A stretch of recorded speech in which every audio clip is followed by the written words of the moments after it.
Para mí es un gusto, un placer, un honor presentar a uno de los escritores y amigos y personas que admiro mucho en muchos campos, que empecemos este año de Se Toma la Palabra con el señor Alonso Salazar. Démosle una bienvenida, Alonso. Alonso, bienvenido a Se Toma la Palabra, bienvenido a Te Creo, hermano. Dani, muchas gracias por la invitación. Gracias a ustedes por estar acá. Había hecho mucha bulla ya de esta sede de Te Creo, con todas las modalidades que trató de resumir ahora. Y realmente el sitio es espectacular, es la primera vez que vengo. Muchas gracias por tenerme aquí, hombre, Dani. Pues hombre, digamos que es la primera vez que viene en cuerpo, porque en escritura ya aquí hemos vendido los libros de él desde el principio. Y hermano, yo no hablo mucho como de una sola obra, sino hablar como de un proceso, ¿cierto? Con vos tenemos el escritor, el investigador, el periodista, que yo empecé a conocer en Arriba Mi Barrio, los sábados. No sé si alguno de aquí se acuerda de Arriba Mi Barrio, ¿cierto? Viernes, mostramos la cédula, ¿cierto? Varios que no conocen Arriba Mi Barrio, que era un programa maravilloso. Y bueno, ahí te empecé a conocer, y la segunda vez que tuve contacto con vos, sin tener contacto con vos, fue con un libro que relata el barrio, ¿cierto? Es como el primer gran libro del barrio, de los barrios de Medellín, que nos da un sendero como para mostrar esa Medellín que ha sido narrada por desde afuera, ¿cierto? Y aquí era como un meterse hasta allá a investigar. Estoy hablando de No Nacimos pa Semilla. Yo sé que esto pronto ya lo has investigado, pues ya te lo han preguntado mucho, pero ¿por qué ir a hablar de unos pelados de un barrio? Sí, las personas suelen preguntar que usted por qué escogió ese tema. Y yo lo que digo siempre es que ese tema simplemente me arrolló. Por aquí está Clarita y está el Tigre, que venimos de ese mundo de las ONGs y teníamos un activismo muy fuerte en comunidades. Yo viví un tiempo en Villatigna y en el sector de Santa Lucía de Caicedo, pero también conocía mucho y en detalle la parroquia del padre Federico Carrasquilla, que se nos fue hace poco, y empezamos a ver esa locura de la violencia, pero sin capacidad de entenderla o explicarla, o por lo menos yo no lograba entenderla, porque eso no era ninguna revolución, como algunos milicianos fueron allá y enardecieron a mucha gente, pero no era una revolución contra otros, o contra los poderosos, o contra el poder, sino que fue como una implosión, eso las comunidades reventándose hacia adentro, joven pobre matando joven pobre. Y decidí yo en algún momento tratar de hacer un ensayo sobre eso y no fui capaz. Y había leído mucho a Alfredo Mulano, de pronto algunos de ustedes ya lo han leído, que tiene este género de testimonio para contar la colonización, el proceso de poblamiento de las selvas y el conflicto armado en Colombia, y me dio como una seña, y por eso decidí apelar al testimonio como una manera de decir, venga, pues cuente a ver cómo es que usted llegó a este punto, cómo lo siente, Y ese fue el camino de No Nacimos pa Semilla. En total hice como unas 50 entrevistas, en realidad todas muy pesadas, porque bueno, no iba a describir en general el ambiente del barrio, sino esa llaga específica, y terminé seleccionando 8 o 10 que fueron los que finalmente salieron. De todas maneras, uno cuando hace este tipo de, yo digo, pues esas eran pequeñas biografías, ¿no? Pues uno sí compone su propio cuadro y selecciona unas, y entonces sí seleccioné las que me conectaba con el mundo de la violencia anterior, que está tan presente en su libro, El Guayacán Amarillo, porque allí estaba pulpita la violencia vieja de esos pobladores, la presencia de esos grupos guerrilleros, de las mentalidades de autodefensa, Y algo que era de lo más sorprendente, ubíquese en 1990, en una ciudad tan camandulera y rezandera, pero pacata como esta, todo este sicariato mariano, el sicariato creyente de la Virgen, un fenómeno, diría yo, antropológico. La antropología y las ciencias sociales todavía nos están debiendo mucha tarea aquí sobre esto que vivió Medellín, pero eso era así de lo más.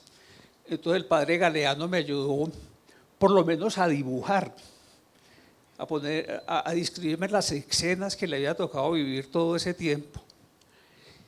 Y de ese libro surgió algo que son los productos no esperados, a veces son también muy ricos. Surgió el tema del parlache, del lenguaje popular, que en ese tiempo era muy marginal y que hoy se habla en toda la ciudad, en todos los estratos y en buena parte del país. Incluso como identidad, pues Es un dialecto prácticamente, sí, en muchos casos. Y unos profesores de la de Antioquia hicieron un ejercicio muy interesante con eso y lo bautizaron el parlache. Bueno, yo les quiero, digamos, mostrar a ustedes y empezar con No nacimos pa' semilla, porque tiene la particularidad de que es un libro que podría ser muy triste y uno puede decir que no hay futuro, ¿cierto? Que habla de que no hay un futuro. Pero al contrario ha servido como inspiración, como foco. Por ejemplo, escritores como Gilmer Mesa, por ejemplo, como David Betancourt, como Luis Miguel Rivas, que he hablado con ellos y me decían que hablando de la literatura urbana, lo que llamamos literatura urbana, ese libro es como una punta de lanza para seguir. Incluso yo que estoy trabajando en un libro nuevo sobre lo urbano también, o sea, hay que ir a No nacimos pa' semilla. Entonces digamos que un libro que pareciera que va a generar una desazón, pues genera también otras cosas que emergen. Y también fue mostrar a otra gente que no se veía en literatura a sí misma ahí, y eso me parece, además de muy loable, pues muy necesario desde lo social, que ha sido un tema muy importante para vos. Ve, vos seguís como mirando al mundo desde tu casa y saliendo a él y viendo los barrios. ¿Eso fue hace cuántos años? ¿30 años? ¿40 años? El libro se publicó en agosto del 90, pero la historia esta que estaba narrando, desde el 85 en adelante. ¿Vos has ido a barrios ahora y crees que cambió alguna mentalidad de las personas? Porque yo veo todavía jóvenes matándose con jóvenes, pobres matándose con pobres, y ha cambiado en algo. ¿Cómo ves ese paso del tiempo?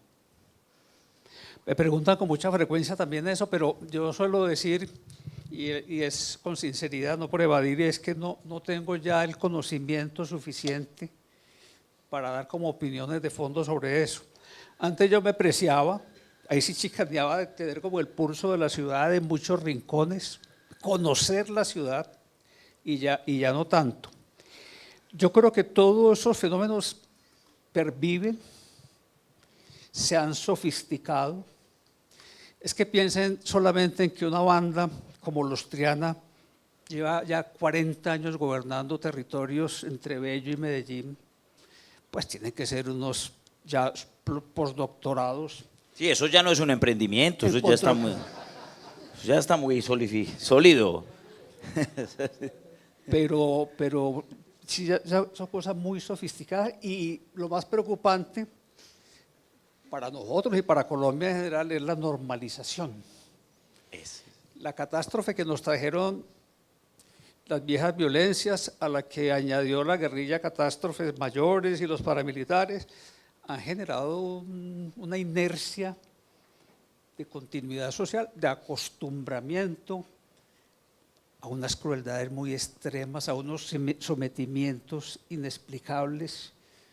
Y la cultura no parece, pues nosotros culturalmente no parecemos tener la capacidad de reaccionar frente a esas cosas, porque solo desde dimensiones culturales podría haber una respuesta verdaderamente colectiva que pudiese trascender.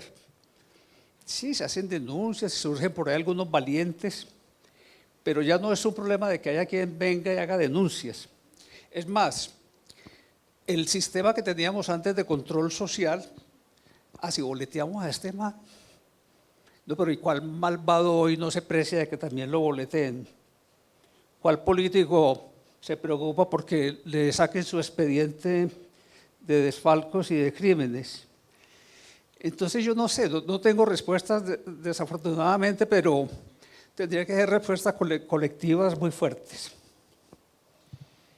Lo de la normalización, a mí pues me parece que es acertado porque no solo culturalmente, sino legalmente, digamos que nosotros somos una sociedad que está aceptando desde hace mucho rato que hay muertos. Yo voy a contar una anécdota muy normal y es que yo cuando uno sale del país y conoce a otra gente, se da cuenta que no es normal que la gente viva tan azarada como nosotros y que la gente haya visto matar, ¿cierto? Y que hayan estado en una balacera. O sea, casi que el 90% de las personas de Medellín que estuvimos en los 90 y los 2000, pues han estado en alguna balacera. Alguna vez le ha tocado algún... Y yo salí del país, es una anécdota Estrato 6, estaba yo en Londres y... estábamos un grupo y alguien dijo, bueno, ¿qué ha visto de su país? Y yo, no, pues en mi país pasa esto. Y la gente era como, ¿en serio allá? Sí, pues puede pasar. Y yo decía, marica, pensé que era normal, pensé que era... Y resulta que no, que lo normal es lo otro, lo normal es que eso no pase. Y hay además de eso, te contaba de la normalización y es las estructuras criminales. Alguna vez hablando con el capitán Martínez, que también estuvo en tu alcaldía, general Martínez, lo pasaron para Bogotá, entonces yo me encontré con él en Bogotá. Entonces yo le dije, general, ¿y cómo vas aquí en Bogotá? Esto debe ser mucha delincuencia. No, amigo, estoy en un paseo. Esto aquí es raponero, en Medellín están muy organizados, en Medellín eso es una entidad súper organizada, el uno sale, cae el uno y sube el otro, y el otro tienen juntas, tienen cosas. O sea, deben tener hasta, yo lo jodía, deben tener hasta metas del mes. Y claro, tienen metas, ellos saben. No estamos cumpliendo, estamos descuadrados. O sea, en cambio aquí en Bogotá estoy como un premio que me dieron, yo creo, para descansar un poquitico. Y entonces digamos que, y nosotros nos reímos de eso y podemos hacer, pero no es normal. O sea, ya lo aceptamos incluso. Y eso a mí me parece muy triste de nuestra sociedad, que nos ganó el otro lado y aceptamos que, qué cagada, sí, y seguimos la vida así. Pero bueno, seguimos avanzando.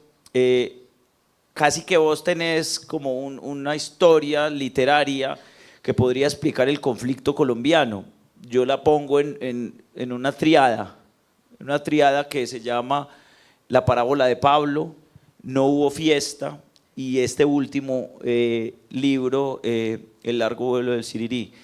La parábola de Pablo, pues habla de todo lo que tiene que ver con Pablo Escobar. No hubo fiesta, que es un libro que si lo ven por ahí, léanlo, se lo recomiendo, que es como desentrañar todo ese camino de los paramilitares y de la guerrilla y de los líderes de todo esto. Hablemos un poquito de ese libro que hablábamos ahorita y no está en ninguna parte, o sea, no se está vendiendo oficialmente. Ese libro fue una investigación ardua de la vida de el M-19, de la vida de los paramilitares, sobre todo los tres hermanos Castaño. Hablar un poco de eso. Los libros son relativamente misteriosos en el sentido de que uno no sabe cuál va a tener audiencias. No nacimos para Semilla era un libro académico para un colectivo de estudios de violencia que había en el CINEP. Eso debía haber pervivido allá en un anaquel, en una entidad académica como lo era, y yo no sé a qué momento se escapó, y de ahí en adelante no lo he podido coger. Ese se vende mucho, pero ninguno es oficial. No, mentira, algunos sí. Escondan los de nosotros son oficiales. Los de nosotros son muy oficiales, los de nosotros además son pero supremamente oficiales. Pero por ejemplo, hice una biografía de Galán que yo aprecio mucho y es bastante desconocida. Y claro, pues escribir sobre Pablo Escobar potencialmente, pues se sabía que podía tener más público, aunque hubo una circunstancia especial, y es que yo hice una campaña tremenda por ese libro en varios países de América Latina y ocurrió un detallito: las Torres Gemelas. Entonces, Pero bueno, y después el libro resucitó por la serie, en fin. Y hay pues, unas discusiones permanentes alrededor de si es apología o no es apología. Yo siempre he dicho que todo lo peor pasó, todo, antes de las series y de los libros. Así que no creo que eso sea realmente el generador de grandes malestares. No hubo fiesta, realmente yo tenía una intención de contar, y eso fue creo lo que hice, de gente que había conocido a lo largo de mi vida relacionada con el conflicto, y algunos de ellos pues muy específicamente como en alguna medida víctimas del conflicto. Hace poco me revivió mucho el tema porque la familia de José Mejía, que es una de las que yo cuento ahí esa historia, me buscó porque la unidad de búsqueda de desaparecidos está haciendo un esfuerzo con la gente de las FARC a ver si de pronto devuelven los restos, señalan algo en el mapa. Y me buscaban porque yo desde ese tiempo formulé, ¿cómo se dice? Una hipótesis, dicen ustedes los estudiosos. Decía, a él lo desaparecieron las FARC. Yo no tenía como duda de eso, aunque no tuviese los detalles. El contexto es de procesos de paz en el gobierno de Belisario, de unos grupos guerrilleros de una locura extrema, como uno que se llamaba el Ricardo Franco, que fue torturando a sus militantes hasta hacerlos confesar que eran infiltrados, pero el detalle es que hicieron confesar a 150. Y eso fue una masacre apocalíptica. La locura de la guerra, o sea, estar metido allá y se enloquecen y empiezan a creer que todo el mundo los está persiguiendo. Entre ellos uno de los hermanos Pizarro, Hernando se llamaba ese. Hay uno muy lúcido académico, Eduardo. El otro, el guerrero, pues polémico al fin, pero líder guerrillero, y este sí fue pues él. Y José Mejía en el proceso de paz se encontró con una mujer de ese frente, Ricardo Franco, y ya los amigos no alcanzamos a explicarnos, ni otros que eran más cercanos incluso, por qué terminó yéndose con ella a unas citas a Bogotá, donde se les perdió ya por siempre el rastro. Entonces, para mí era blanco es, gallina lo pone, pues yo no. El secretariado de las FARC tenía declarada una guerra por disidentes a ese frente Ricardo Franco, que además se les había robado una cantidad de plata. Y por desaparecer a esta muchacha que se llamaba Danelli Salas, pues desaparecieron a José Mejía, que era su compañía. Pero ese es un ejemplo. También un Paolo, que era un rockero extraordinario. En general los revolucionarios no han sido rockeros porque eso de la cultura gringa apesta, pero este sí era un rockero y profundo y conocedor, y terminó de miliciano aquí en Medellín, militando con el ELN, y alcanzó a escribir una narración que le publicó el Instituto Popular de Capacitación de la catástrofe que fueron las milicias populares en Medellín desde el punto de vista humanitario, contando en buena parte su propia experiencia. O Tacho, que era un bohemio, no poeta en el sentido de escribir, sino muy buen lector de poesía, que la guerrilla realmente creció en Colombia por el M-19.